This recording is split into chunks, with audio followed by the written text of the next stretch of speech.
Welcome to all. चलो जी continue करते हैं अपने हम बायोलॉजिकल मॉलिक्यूल के रिमेनिंग पोर्शन को, and that is nucleic acid.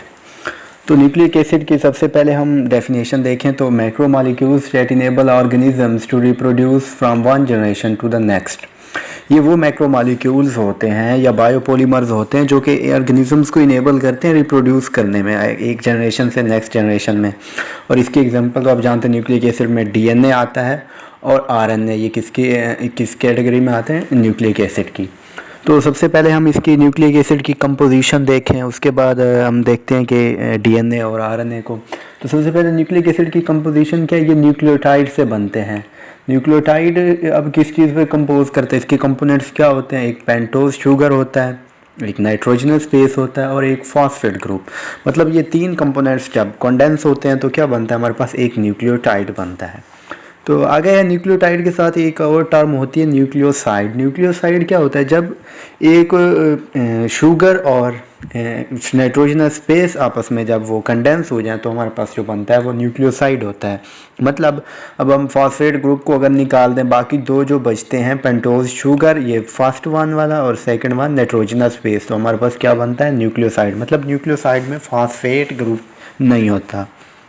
आगे देखें तो हम सबसे पहले पेंटोज शुगर को देखें तो क्या होती है? It is a 5 carbon sugar. In case of RNA it is ribose, while in DNA it is 2 deoxyribose. Pentose sugar जो आरएनए में होती है वो राइबोज होती है और डीएनए में जो होती है वो 2 डीऑक्सीराइबोज होती है। मतलब ये जो जैसे ये डीएनए का न्यूक्लियोटाइड दिया गया, ये आरएनए का न्यूक्लियोटाइड दिया गया है, ये जो हमारे पास डीएनए का है, यहाँ पर ये जो कार्बन नंबर 2 है, यहाँ पर देखें OH की बजाय है एक हाइड्रोजन है। यहाँ पर जो आरएनए का है, यहाँ पर सेकंड पोजीशन पर देखें OH दिया गया है, जबकि यहाँ पर डीएनए में एक ऑक्सीजन रिमूव कर दिया गया, 2 डीऑक्सीराइबोज कहते हैं। यही फ़र्क है आरएनए और डीएनए की शुगर में।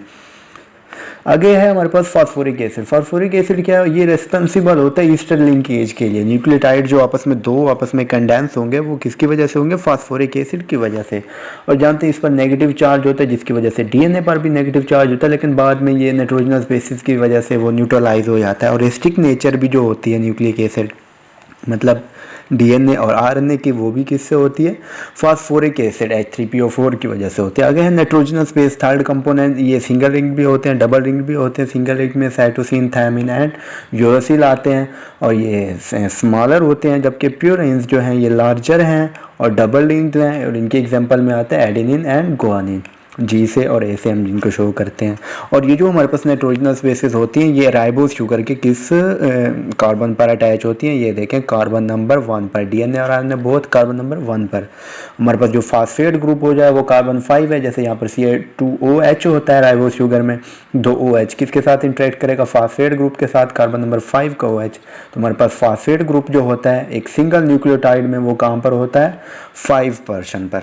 अब आगे देखें तो अगर हमारे पास जब फॉस्फेट ग्रुप है, ये जब दो न्यूक्लियोटाइड मिलने होंगे तो फॉस्फेट ग्रुप मतलब अटैच इंटरेक्ट करेगा दो शुगर के साथ, तो उस टाइम जो फॉस्फेट होगा ये 5 पर भी प्रेजेंट होगा। और ये फॉस्फेट जो होगा यहाँ पर कार्बन 3 पर जो OH ग्रुप होगा उसके साथ इंटरेक्ट करेगा। मतलब ये फॉस्फेट ग्रुप 3 के साथ भी अटैच होगा और 5 के साथ तो वैसे ही एक सिंगल न्यूक्लियोटाइड में होता है। तो मतलब दो न्यूक्लियोटाइड की बात हो तो मतलब दो पार्ट्स में ये 2 पॉइंट्स पर मौजूद होता है। एक कार्बन नंबर 3 पर होता है एक शुगर की, और दूसरी की कार्बन नंबर 5 पर। आगे देखें इनके एग्जांपल हैं, ये गुआनिन, यूरासिल, थायमिन और एडेनिन की। ये हमारे पास गुआनिन है, ये कौन सी है? हमारे पास प्यूराइन है, डबल रिंग है, तो इसमें ये देखें तो डबल रिंग है। आगे यूरासिल है, ये हमारे पास सिंगल रिंग्ड है। इसका जो कार्बन नंबर 9 होता है, जो हमारे पास डबल रिंग्ड होती हैं उनका, वो अटैच होता है कार्बन नंबर 1 के साथ। और हमारे पास जो सिंगल रिंग्ड होती हैं जैसे ये यूरासिल है, इनका जो हमारे पास कार्बन नंबर 1 होता है वो अटैच होता है किसके साथ? हमारे वो शुगर के साथ। तो हम न्यूक्लियोसाइड की बात करें न्यूक्लियोटाइड की, तो हमारे पास जब एडेनिन नाइट्रोजनस बेस होगी, तो एडेनिन जब हमारे पास शुगर के साथ अटैच होगी तो हमारे पास क्या बनेगा? न्यूक्लियोसाइड बनेगा। वो कौन सा होगा? एडिनोसिन। और उस न्यूक्लियोटाइड को जब फॉस्फेट ग्रुप अटैच हो जाएगा तो वो एडिनाइलेट होता है। इसी तरह गुआनिन के गुआनोसिन होता है। मतलब गुआनोसिन में MCQ आ सकता है कि इसमें क्या क्या प्रेजेंट होता है, तो बता सकते हैं गुआनिन और एक 5 कार्बन पेंटोज शुगर, इस तरह इसका न्यूक्लियोटाइड है ये। इसी तरह साइटोसिन, थायमिन और यूरासिल में भी। तो यहाँ से देख लिया कि हमारे पास मेजर फ़र्क क्या है डीएनए आरएनए का। यहाँ पर जो डीएनए में होता है हमारे पास ये 2 कार्बन पर OH में से एक ऑक्सीजन रिमूव हो जाता है, जबकि यहाँ पर आरएनए में ऑक्सीजन है पड़ा कार्बन नंबर 2 पर। तो let's move on to next slide. अब हमारे पास है टाइप्स ऑफ न्यूक्लियोटाइड। सबसे पहले आता है mononucleotide. Mononucleotide composed of 1 nucleotide unit. इसके एग्जांपल में क्या आता है? Adenosine monophosphate, diphosphate and triphosphate. ये नीचे एग्जांपल है। अब ये इनमें हमेशा एक ही न्यूक्लियोटाइड होता है, चाहे मोनो हो चाहे डाई हो या ट्राई हो। ये ट्राई का मतलब इसमें 3 फॉस्फेट है, डाई का मतलब 2, जैसे यहाँ पर दिया गया है। ये एडेनिन मिली राइबोस से और फास्फेट से। तो हमारे पास क्या बना? एडिनोसिन मोनोफॉस्फेट, एक फास्फेट है यहाँ तक। आगे देखें एक और फास्फेट अटैच हुआ तो हमारे पास एडिनोसिन डाइफॉस्फेट, हमारे पास एक और अटैच हुआ तो ये हमारे पास क्या बना? एडिनोसिन ट्राइफॉस्फेट, एटीपी बन गया। लेकिन न्यूक्लियोटाइड एक ही है। ये हमारे पास ये न्यूक्लियोटाइड होता है ना, एक फास्फेट ग्रुप हो, एक राइबोस शुगर हो और एक नाइट्रोजनस बेस। जबकि यहाँ पर फास्फेट ग्रुप तो ज़्यादा हो गए हैं, लेकिन फिर भी न्यूक्लियोटाइड एक ही है। आगे है डाई न्यूक्लियोटाइड। इसमें 2 न्यूक्लियोटाइड होते हैं जो कि फास्फोडाइएस्टर बॉन्ड की कंडेंसेशन से बनते हैं। इसके एग्जांपल में NAD होता है। तो आगे है पॉलीन्यूक्लियोटाइड। मोर देन 2 जब न्यूक्लियोटाइड कंडेंस हो जाए फास्फोडाइएस्टर बॉन्ड से तो वो पॉलीन्यूक्लियोटाइड बनता है। और ये हमारे पास इसकी एग्जांपल में DNA और RNA होता है। NAD जो है हमारे पास, ये हमारे पास निकोटिनामाइड डाई न्यूक्लियोटाइड, मतलब 2 न्यूक्लियोटाइड। अगर फास्फोडाइएस्टर बॉन्ड क्या होता है? ये जो हमारे पास DNA और RNA होते हैं, ये फास्फोडाइएस्टर बॉन्ड से ही इनमें जो 2 न्यूक्लियोटाइड होते हैं वो कंडेंस हुए होते हैं। अब ये देखिए linkage between the 3 carbon atom of 1 sugar and the 5 carbon atom of another sugar. अब यहाँ पर जैसे है हमारे पास ये 5 कार्बन है और ये हमारे पास कौन सा है? 3 कार्बन। अब ये दो आपस में इंटरेक्ट करेंगे तो फास्फेट बॉन्ड बनेगा ना। ये हमारे पास एक फास्फेट ग्रुप है। अब यहाँ पर हम जानते हैं H3PO4 में इसका वो स्ट्रक्चर देखें तो हमारे पास एक डबल बॉन्ड होता है, 3 OH ग्रुप होते हैं। एक OH ग्रुप तो यहाँ पर हमारे पास कंज्यूम हो गया जब ये फास्फेट ग्रुप शुगर से जुड़ा था। एक OH ग्रुप ये है हमारे पास, ये OH है। ये किससे करेगा इंटरेक्ट? इस OH ग्रुप से। ये जो हमारे पास कार्बन नंबर 3 पर OH ग्रुप है ये इसके साथ इंटरेक्ट करेगा। यहाँ से वाटर रिमूव होगा, एक ऑक्सीजन बचेगा। वो ऑक्सीजन ये देखें वो इंटरेक्ट कर लेगा ये यहाँ पर। ये हमारे पास क्या बन गया है? फास्फोडाइएस्टर बॉन्ड। ये हमारे पास वाटर रिमूव हो गया है जब ये OH इस इंटरेक्ट किया इस OH से, तो हमारे पास एक वाटर मॉलिक्यूल रिमूव हुआ। तो ये हमारे पास क्या है? POC हमारे पास फास्फोडाइएस्टर, 2 एस्टर बने, मतलब फास्फोडाइएस्टर बॉन्ड फॉर्मेशन है ये। तो यहाँ से पता चल गया 2 हमारे पास शुगर इन्वॉल्व होते हैं, एक की कार्बन 3 दूसरे की कार्बन 5। तो हमारे पास स्ट्रॉन्ग कोवेलेंट बॉन्ड बनता है जिसे फास्फोडाइएस्टर बॉन्ड कहते हैं। अगेन टिपिकल न्यूक्लियोटाइड MCQs हैं। Phosphate is attached which carbon of sugar. हम जानते हैं एक मोनोन्यूक्लियोटाइड की बात होती तो हमारे पास जो फास्फेट होता है वो किस पोजीशन पर होता है? 5th पोजीशन पर होता है। लेकिन जब टिपिकल पॉलीन्यूक्लियोटाइड में हम जैसे पीछे स्ट्रक्चर में देखा, जैसे यहाँ पर भी ये एक स्ट्रक्चर दी गई है हमारे नीचे, यहाँ पर देखेंगे इसका 3 और इसका 5th, मतलब 3 एंड 5th पोजीशन पर होता है फास्फेट ग्रुप पॉलीन्यूक्लियोटाइड में। तो इसका आंसर क्या होगा? बोथ B एंड C, मतलब 3 पर भी होता है 5th पर भी होता है। तो आंसर हमारे पास बनेगा delta. Which of the following not lead phosphorus on hydrolysis. हम जानते हैं कि न्यूक्लियोटाइड जो होता है इसमें फास्फोरस होता है क्योंकि फास्फेट ग्रुप DNA ये बनता है न्यूक्लियोटाइड से, इसमें भी RNA में भी। अब जो न्यूक्लियोसाइड है हम जानते हैं न्यूक्लियोसाइड में क्या होती है? एक पेंटोज शुगर होती है और एक नाइट्रोजनस बेस होती है। फास्फेट ग्रुप नहीं होता तो इसकी वजह से फास्फेट ग्रुप तो नहीं दे सकता है। तो हमारे पास आंसर बना beta. Next MCQ, which of the following does not contain फास्फोडाइएस्टर bond. फास्फोडाइएस्टर bond किसमें नहीं होगा? जिसमें 2 न्यूक्लियोटाइड नहीं होंगे, जिसमें सिर्फ एक न्यूक्लियोटाइड और DNA में बहुत सारे होते हैं होगा, NAD में बहुत सारे होगा, RNA में होगा और ये NAD में 2 होते हैं। और ATP की बात करें तो जैसे पीछे एग्जांपल में देखा ये मोनोन्यूक्लियोटाइड है। जब एक न्यूक्लियोटाइड हो तो फास्फोडाइएस्टर बॉन्ड तो नहीं होगा। फास्फोडाइएस्टर बॉन्ड के लिए 2 न्यूक्लियोटाइड का होना तो मस्ट है। तो हमारे पास आंसर हुआ डेल्टा ATP। आगे फास्फोडाइएस्टर बॉन्ड इनमें से कौन सा है? COP, PCOC हो नहीं सकते। तो बीटा और डेल्टा में से देखें ये हमारे पास POC पढ़ने में ये लगता है लेकिन असल हमारे पास फास्फोडाइएस्टर बॉन्ड क्या होता है? ये देखें ये COP और यहाँ से ये POC। तो हमारे पास क्या बनेगा? ये बीटा ऑप्शन COP और ये हमारे पास POC, मतलब एक ये हमारे पास एस्टर बॉन्ड है और एक ये हमारे पास एस्टर बॉन्ड है। तो हमारे पास जो असल इसका आंसर है करेक्ट, डेल्टा नहीं वो उसका है बीटा। हम कब कंपैरिजन DNA और RNA का कंपैरिजन देखें तो एसिडिक नेम जो है इसका वो क्या होता है डीऑक्सीराइबोन्यूक्लिक, और इसका राइबोन्यूक्लिक हम जानते हैं डीऑक्सी के पीछे रीज़न बताइए। अब स्टेबिलिटी देखें तो DNA जो होता है ये वेरी स्टेबल होता है, लॉन्ग लाइफ होती है। RNA ये लीस्ट स्टेबल होता है, शॉर्ट लाइफ होती है।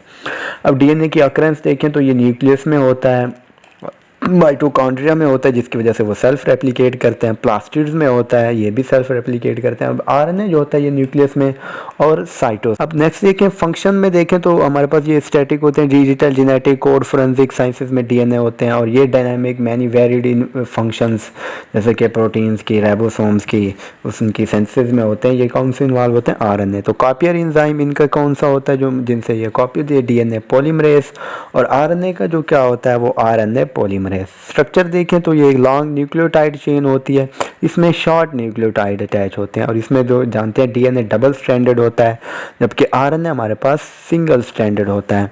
आगे स्ट्रक्चर में देखें, स्ट्रक्चर होगी प्रोपगेशन, मतलब ये इनकी रेप्लिकेशन कैसे करते हैं। DNA replicates on it is self replicating, इसकी एबिलिटी है ये खुद को रेप्लिकेट करता रहता है, जबकि RNA के पास ये एबिलिटी नहीं होती। इससे ज़रूरत होती है DNA की जब इसकी रिक्वायरमेंट हो हमारे सेल में।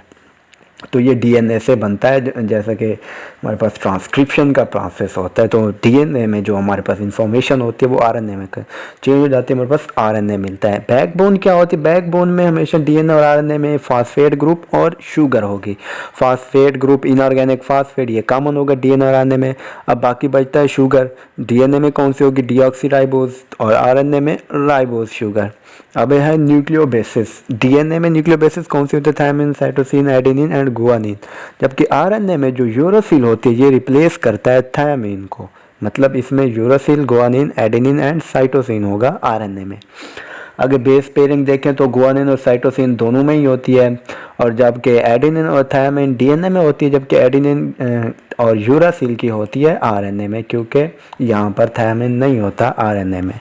आगे हमारे पास इलेक्ट्रोमैग्नेटिक रेडिएशन, ये समवट UV सेंसिटिव होते हैं, जबकि RNA ये सेंसिटिव नहीं होते, ये रेजिस्ट कर लेते हैं UV के अटैक को। तो मतलब ये UV रेजिस्टेंस होते हैं। तो यहाँ से DNA और RNA का कंपैरिजन मिल गया कि इनका फंक्शन क्या है, अक्रेंस क्या है, कैसे प्रोपगेट करते हैं बैकबोन, और दूसरा इनके वो बेस पेयरिंग कैसे होती है, कौन सी बेसेस एब्सेंट और कौन सी प्रेजेंट होती हैं। स्ट्रक्चर ऑफ DNA, हम स्ट्रक्चर ऑफ DNA जब हम देखते हैं तो यहाँ पर देखिए जेम्स वाटसन, फ्रांसिस क्रिक, ये इन्होंने मॉडल दिया था, स्केल मॉडल ऑफ DNA जिसे कहते हैं, वो किसने दिया, जेम्स वाटसन एंड फ्रांसिस क्रिक।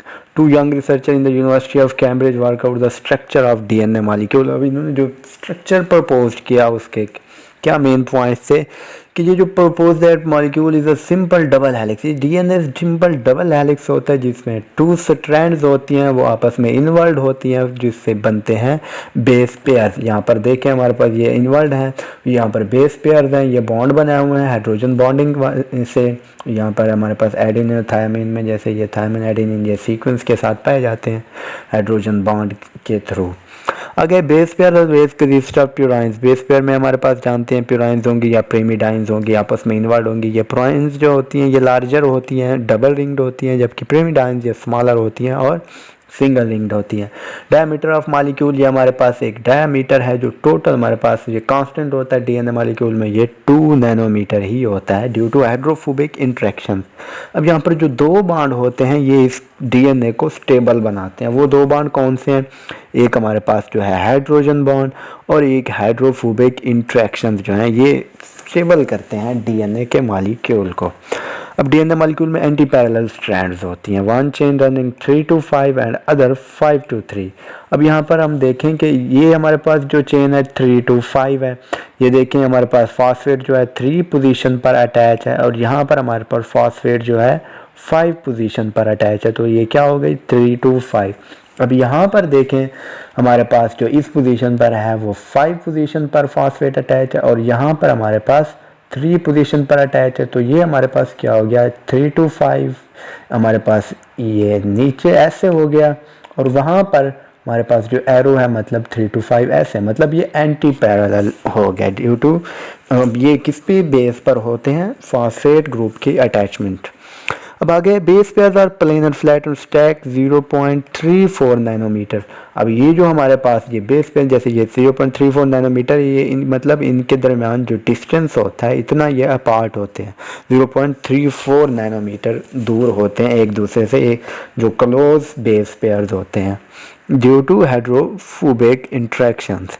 आगे एडेनिन जो होता है ये 2 हाइड्रोजन बॉन्ड बनाता है हमेशा थायमिन के साथ डीएनए में, और जो ग्वानिन होता है ये 3 हाइड्रोजन बॉन्ड बनाता है साइटोसिन में। और आगे मेन पॉइंट इनका ये है, जो बेस पेयर आपस में बनाते हैं पेयर, उनकी हमेशा जो होगी वो अमाउंट वो इक्वल होगी। जैसे एडेनिन एंड थायमिन इनकी प्रोपोर्शन सेम होगा। आगे है ग्वानिन एंड साइटोसिन जो 3 हाइड्रोजन बॉन्ड बनाते हैं, इनकी भी जो हमारे पास रेशो होगी वो बेसेस की वो इक्वल होगी डीएनए में। कंट्रीब्यूशन ऑफ साइंटिस्ट, यहाँ पर देखें तो साइंटिस्ट के डिफरेंट साइंटिस्ट ने जो कंट्रीब्यूशन दिया है डीएनए में वो हम चेक करते हैं। तो सबसे पहले है work of Erwin Chargaff. Erwin Chargaff ने क्या किया, इसने बताया कि डीएनए जो एडेनिन होती है वो हमेशा थायमिन के बराबर होगी, जैसे पीछे हमने एक पढ़ा, और amount of guanine always equal to amount of cytosine, मतलब जो बेस पेयर्स आपस में बनाते हैं उनकी जो अमाउंट हो, रेशो हो, वो बराबर होनी चाहिए। जैसे यहाँ पर हम मैन में देखते हैं एडेनिन 30.9 है, तो थायमिन हमारे पास भी इक्वली होगी, मतलब 29.4 अप्रॉक्सीमेट। अगर गुआनिन जो साइटोसिन है जैसे 19.9 है, और साइटोसिन जो हमारे पास इसकी होगी वो 19.8, मतलब ये इक्वल प्रोपोर्शन में होने चाहिए। आगे work of Maurice Wilkins and Rosalind Franklin, इनका क्या वर्क था, डिफ्रैक्शन की जो टेक्निक थी इन्होंने उसको यूटिलाइज किया डीएनए की स्ट्रक्चर को डिटरमिन करने के लिए। आगे James D Watson and Francis Crick जो इन्होंने जैसे पीछे पढ़ा हमने स्केल मॉडल दिया डीएनए का। Another work of Maurice Wilkins था जिन्होंने ये एक्सरे डिफ्रैक्शन टेक्निक को यूज़ किया। उनमें से जो हमारे पास मॉरिस विल्किंस था इसने प्रिपेयर किए थे क्या, डीएनए फाइबर। अगर वर्क ऑफ फ्रेडरिक ग्रिफ्थ, ये साइंटिस्ट जो था, first evidence of hereditary nature of DNA was provided by British microbiologist Frederick Griffith. अब जो डीएनए की हेरिडिटरी नेचर का जो एविडेंस था सबसे पहले जो पेश किया वो फ्रेडरिक ग्रिफ्थ था। Work of Oswald Avery along with Colin MacLeod and Maclyn McCarty, तो इनका जो वर्क था they prove that DNA is a hereditary material. तो यहाँ से जितने भी मतलब साइंटिस्ट ने जितने भी डीएनए पर वर्क किया तो सारे एग्जाम्पल हो गया। आरएनए को देखें जैसे कि पीछे हमने उनका वो डीएनए के साथ कंपैरिजन किया है, बेसिस का देखा है, फंक्शन देखे हैं, ऑकरेंस देखी है। तो अब हम इसके मेनली जो है टाइप्स को देखें। RNA the nucleic acid which is directly involve in protein synthesis, ये ट्रांसलेशन में इन्वॉल्व होता है प्रोटीन सिंथेसिस में। Ribonucleic acid is an important nucleotide with long chain of nucleic acid present in all living cells. Its main role is to messenger conveying instructions from DNA for controlling the protein synthesis. और इसका जो directly involve होता है ये RNA किसमें, protein senses में। अब यहाँ पर टाइप्स में देखें तो हमारे पास जो प्रोटीन सेंसेस होती है, हमारे पास ट्रांसलेशन जो होती है, सबसे पहले आता है इसमें मैसेंजर आरएनए। मैसेंजर क्या, आरएनए का जो न्यूक्लियोटाइड सीक्वेंस होता है उसको हम ट्रांसलेट कर देते हैं अमाइनो एसिड के सीक्वेंस में। मतलब क्या, जो ट्रांसलेशन होती है इसमें सबसे पहले क्या होता है, जो मैसेंजर आरएनए होता है वो राइबोसोम पर जाके अटैच कर जाएगा राइबोसोमल आरएनए मॉलिक्यूल की हेल्प से।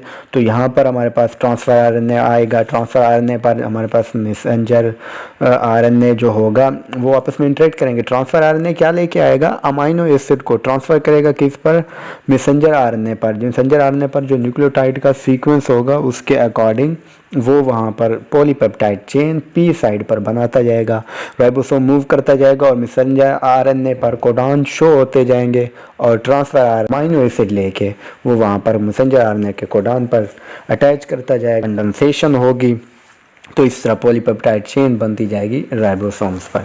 तो यहाँ से देखें सबसे पहले messenger RNA encodes amino acid sequence of polypeptide, it takes message from DNA.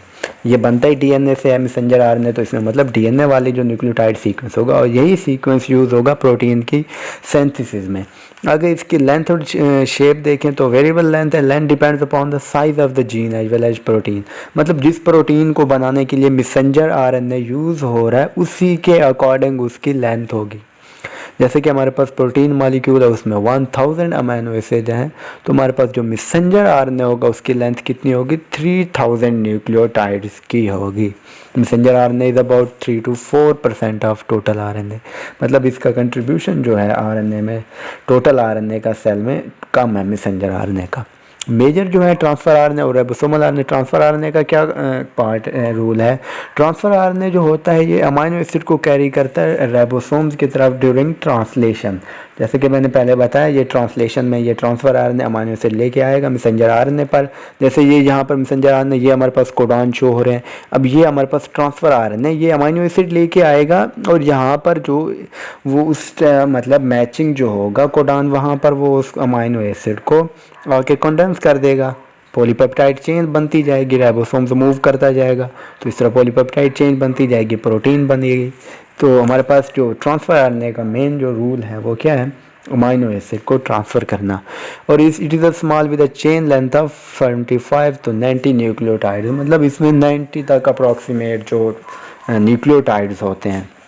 अगर there is one specific transfer, each amino acid के लिए हमारे पास स्पेसिफिक ट्रांसफ़र आरएनए होता है। अब हमने प्रोटीन बनाने के लिए हमें मोस्टली जो होती हैं protein 20 kinds of amino acid से बनी होती है, तो मतलब 20 काइंड्स के ट्रांसफ़र आरएनए होने चाहिए। But there are still I think 45 transfer RNA in a cell. Contribution जो होता है आरएनए में 10 to 20% वो ट्रांसफ़र आरएनए का होता है। अगर राइबोसोमल आरएनए, अब ribosomal RNA produces ribosomes with the ribosomal protein responsible for the translation of messenger RNA. अब मैसेंजर आरएनए की ट्रांसलेशन मतलब प्रोटीन की सेंसेस, उसमें अब प्रोटीन्स इन्वॉल्व होंगी जो कि कैटालाइज करेंगी पॉलीपेप्टाइड चेन की फॉर्मेशन। तो उसके लिए वो राइबोसोमल प्रोटीन जैसे इनिशिएशन फैक्टर्स होते हैं, तो वो हमारे पास प्रोटीन्स ही होते हैं जो कि राइबोसोमल आरएनए उनमें कंट्रीब्यूट करता है उनके प्रोडक्शन में। इसी तरह राइबोसोम्स भी राइबोसोमल आरएनए की वजह से प्रोड्यूस होते हैं। It may be up to 80% of the total RNA and its length is constant. और ये टोटल आरएनए का हमारे पास जो होता है 80% वो क्या होता है, राइबोसोमल आरएनए, मतलब मेजर जो कंपोनेंट है आरएनए का वो राइबोसोमल है। इसके बाद ट्रांसफ़र आरएनए और स्मॉल अमाउंट में हमारे पास जो होता है वो मैसेंजर आरएनए होता है। तो यहाँ पर बायोलॉजिकल मॉलिक्यूल्स का टॉपिक एंड होता है।